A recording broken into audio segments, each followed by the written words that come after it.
ಸ್ನೇಹಿತರೆ, ಎಲ್ಲರಿಗೂ ನಮಸ್ಕಾರ. ಮದರ್ಸ್ ಮೀಡಿಯಾಕ್ಕೆ ನಿಮ್ಮೆಲ್ಲರಿಗೂ ಸ್ವಾಗತ. ಎಲ್ಲರಲ್ಲೂ ಒಂದು ಕ್ವಶನ್ಸ್ ಇದೆ. ಇವಾಗ ಸೌಜನ್ಯ ಹೋರಾಟದಲ್ಲಿ ಆ ಧರ್ಮಸ್ಥಳದ ವಿರುದ್ಧ ಅಪಪ್ರಚಾರ ಮಾಡ್ತಾ ಇರೋರಿಗೆ ಕೆಲವರು ಹೇಳೋದು, ನಾವು ವೀರೇಂದ್ರ ಹೆಗ್ಗಡೆ ಅವ್ರ ಹತ್ರ ಹೋಗಿದ್ದೀವಿ, ನಮಗೇನು ಒಳ್ಳೆಯದಾಗಿಲ್ಲ, ಹಾಗೆ ಹೀಗೆ ನಾವು ಎಷ್ಟೋ ಸತಿ ಹೋಗಿದ್ದೀವಿ ಅಂತ.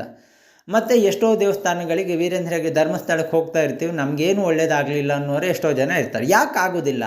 ಮತ್ತು ವೀರೇಂದ್ರ ಹೆಗ್ಗಡೆ ಅವರಿಂದ ತುಂಬ ಜನರಿಗೆ ಒಳ್ಳೆಯದಾಗಿದೆ, ಕೆಲವರಿಗೆ ಯಾಕೆ ಆಗೋದಿಲ್ಲ ಅನ್ನೋದ್ರ ಬಗ್ಗೆ ಇವತ್ತು ಮಾತಾಡೋರು. ಯಾಕೆ ಆಗೋದಿಲ್ಲ ಅನ್ನೋದು ಮುಖ್ಯ ಕಾರಣ ಯಾರು ಅನ್ನೋದು ನಾವೇ. ಇವತ್ತು ನೀವು ನೋಡಿ, ಎಷ್ಟೋ ಪವಾಡ ಕ್ಷೇತ್ರಗಳಿದ್ದಾವೆ, ಅಲ್ಲಿಗೆ ಎಷ್ಟೋ ಜನ ಹೋಗಿ ಬಂದು ನಾನು ಅಲ್ಲಿಗೆ ಹರಕೆ ಕಟ್ಕೊಂಡೆ, ಅಲ್ಲಿಗೆ ಇದಾದ ತಕ್ಷಣ ನಂಗೆ ಒಳ್ಳೇದಾಯಿತು, ನನಗೆ ಮಕ್ಕಳಾಯಿತು ಎಲ್ಲ ಹೇಳ್ತಾರೆ. ಅದೇ ಥರ ಬೇರೆಯವ್ರಿಗೆ ಆಗೋದಿಲ್ಲ. ನಮ್ಮ ದಕ್ಷಿಣ ಕನ್ನಡದಲ್ಲೂ ಕೆಲವೊಂದು ಪುಣ್ಯಕ್ಷೇತ್ರ ಅಲ್ಲಿಗೆ ಹೇಳ್ಕೊಂಡ್ರೆ ಎಷ್ಟೋ ಜನರಿಗೆ ಮಕ್ಕಳಾಗಿದೆ. ಯಕ್ಷಗಾನ ಹರಕೆ ಕೊಡ್ತಾರೆ, ಯಕ್ಷಗಾನ ಹರಕೆನ ಅದನ್ನು ಕೊಟ್ಟಾಗ ಆಗುತ್ತೆ, ಕೆಲವರಿಗೆ ಆಗೋದೇ ಇಲ್ಲ. ಯಾಕೆ ಆಗೋದಿಲ್ಲ? ಇದರ ಬಗ್ಗೆ ನಾನು ತುಂಬ ಸ್ಟಡಿ ಮಾಡಿದ್ದೀನಿ. ಅದು ಯಾಕೆ ಆಗಲಿಲ್ಲ, ಅವ್ರಿಗೆ ಯಾಕೆ ಆಗಲಿಲ್ಲ, ಮಕ್ಕಳೇ ಆಗಲಿಲ್ಲ, ಅವ್ರು ಹರಕೆ ಕೊಟ್ಟಿದ್ರು, ಹರಕೆನೂ ತೀರಿಸಿದ್ದಾರೆ, ಆಗಲಿಲ್ಲ ಯಾಕೆ ಅಂತ ಕೇಳಿದಾಗ ಅವ್ರ ಮನಸ್ಥಿತಿ ಸರಿ ಇಲ್ಲ. ಅಂದರೆ ಅವ್ರ ಕೆಟ್ಟ ಮನಸ್ಥಿತಿ ಇತ್ತು ಅವರಿಗೆ.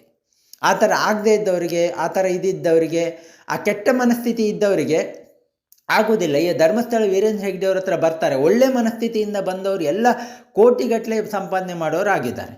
ಎಷ್ಟೋ ಜನ ಇದ್ದಾರೆ, ಅವ್ರಿಗೆ ಒಳ್ಳೆ ಮನಸ್ಥಿತಿ ಇತ್ತು, ಜನರಿಗೆ ಒಳ್ಳೇದು ಮಾಡಬೇಕು, ಸಮಾಜಕ್ಕೆ ಒಳ್ಳೇದು ಮಾಡಬೇಕು ಅನ್ನೋ ಮನಸ್ಥಿತಿ ಇತ್ತು. ಅದಕ್ಕೆ ಅವ್ರ ಹತ್ರ ಬಂದರು, ಆವಾಗ ಅವ್ರಿಗೆ ಒಳ್ಳೇದಾಯಿತು. ವೀರೇಂದ್ರ ಹೆಗ್ಗಡೆ ಅವ್ರ ಆಶೀರ್ವಾದ ತಗೊಂಡು ಹೋದವ್ರಿಗೆ ಎಷ್ಟೋ ಜನಕ್ಕೆ ಒಳ್ಳೇದಾಗಿದೆ, ನನಗೂ ಒಳ್ಳೇದಾಗಿದೆ. ಆ ಥರ ಎಷ್ಟೋ ಜನಕ್ಕೆ ಒಳ್ಳೇದಾಗತ್ತೆ.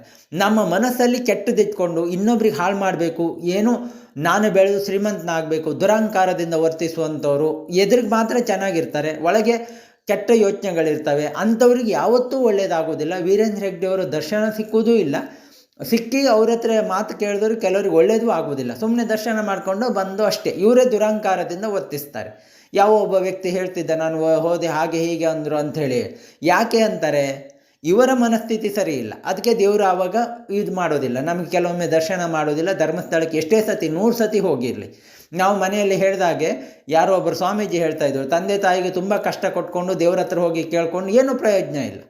ನಮ್ಮಲ್ಲಿ ಒಳ್ಳೆ ಮನಸ್ಸಿದ್ದು ಸಮಾಜಕ್ಕೆ ನಾನು ಏನಾದ್ರು ಒಳ್ಳೇದು ಮಾಡಬೇಕು, ಯಾರಿಗೂ ಕೆಟ್ಟದ್ದನ್ನು ಬಯಸದೆ ಒಳ್ಳೆ ಮನಸ್ಸಿಂದ ಒಳ್ಳೆ ಚಿಂತನೆ ಇದ್ಕೊಂಡು ನಾವು ಹೋದಾಗ ಯಾವ ದೇವಸ್ಥಾನ ಆಗಲಿ ವೀರೇಂದ್ರ ಹೆಗ್ಗಡೆ ಅವ್ರ ಹತ್ರ ಹೋದರೂ ಒಳ್ಳೇದಾಗತ್ತೆ.